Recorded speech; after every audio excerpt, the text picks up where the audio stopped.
After I've been in the LA area for a couple of weeks, going out to the beaches and going back downtown, I finally had decided, or explored enough in the general area, had decided to do a complete beach survey leading down south from Long Beach. I had gone up and down the coast between Long Beach and Santa Monica Beach enough to kind of know those beaches, but down below Long Beach was still a little bit of a mystery. And looking at the map, I'd already recognized some of the names. Laguna Beach, famous beach, is right there in that group of beaches. And I'm not sure if this is exactly the right order. I think it's Sunset Beach or Seals Beach. One or both of those are right at the beginning, below Long Beach. And there's Laguna Beach and Huntington Beach. And I think at the end of that particular string of beaches is maybe San Clemente, famous area in the Los Angeles area that Richard Nixon, I believe, may have retired to. I don't know. San Clemente, did he have a home in San Clemente? And not too far from those beaches, but inland, is a famous place where there are swallows,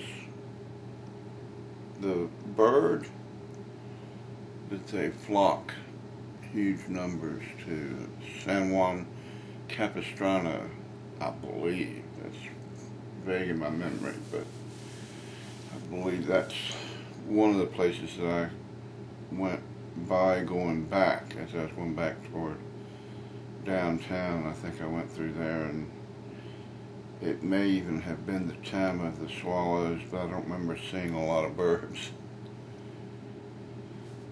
But to tell the story of those southern beaches, they're just some really great beaches. If you're in the Los Angeles area and you get a chance to explore some of those beaches that are south of where Long Beach is, I highly recommend them. They're really great beaches. And I had some really great times there. Some unusual stories come from that particular leg of my explorations in the Los Angeles area. One in particular was right at the beginning, and I believe it may have been Seals Beach. I remember I had walked quite a ways to get back out to the beaches, but it's like if you're looking at a map, and LA has that kind of knob.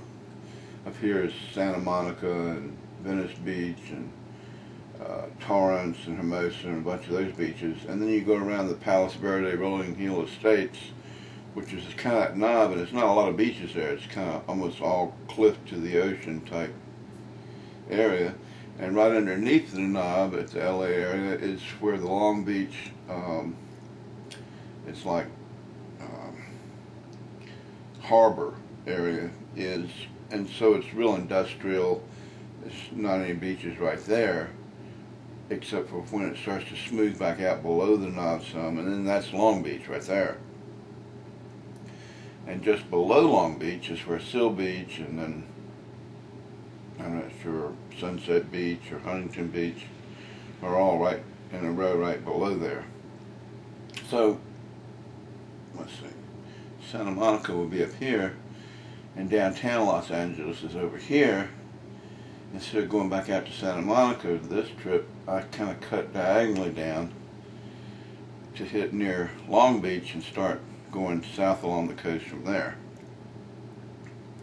I need some visual aids. I'm not sure I did that right. Is that west?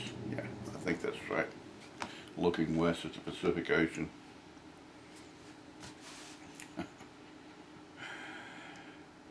So it's a fairly long way. It's further cutting down to get all the way down below Long Beach from downtown Los Angeles than it was to go straight across to Santa Monica Beach, and straight across the Santa Monica Beach was 10 miles, so we're talking probably 15 miles.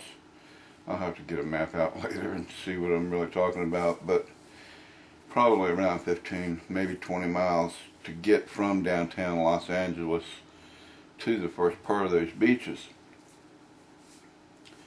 And I think I may have walked it mostly like in one night in the morning of that following day to somewhere around maybe 11, 12 o'clock midday. And it may have even been later in the day than that. But I remember being real hot and tired and feeling kind of gritty, dirty. And I walked up to one of those beachside showers. You'll see shower heads sometimes where people mostly just clean the sand off of them when they're leaving the beach and getting ready to get in their car.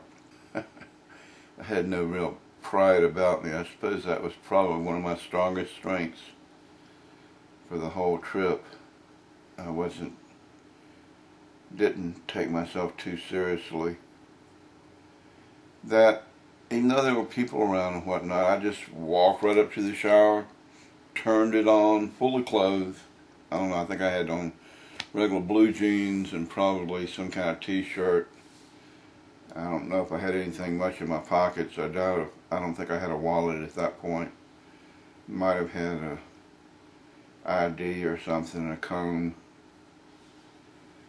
Just turned the shower on and started just kind of rubbing myself down, washing the clothes that I'm wearing as I'm kind of washing myself.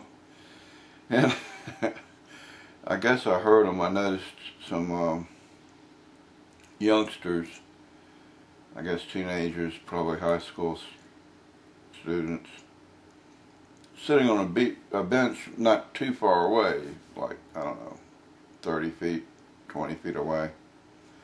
And they were laughing. They were having a good time. I guess they thought that was kind of funny that somebody just walk up fully clothed and just start showering. And I kind of, I guess, noticed them and smiled, and it didn't bother me. You know, I thought, well, that's cool. I guess it is kind of funny. But right after that, after I got done kind of washing off good, and I noticed that they had left, I went by where they had been sitting, and there was a little pile of change. It was probably $3 or $4, I don't know, $5. And I went like, you reckon they just left that for me? I don't know. There's a lot of things like that happened. And it's not a big deal, but it is. I went and bought a quart, I believe it was Miller High Life beer. And it was ice cold.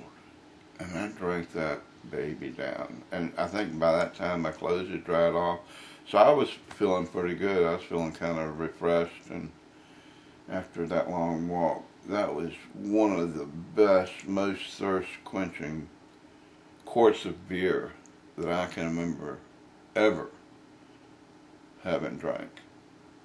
And I chalk it all up to just that whole series of circumstances.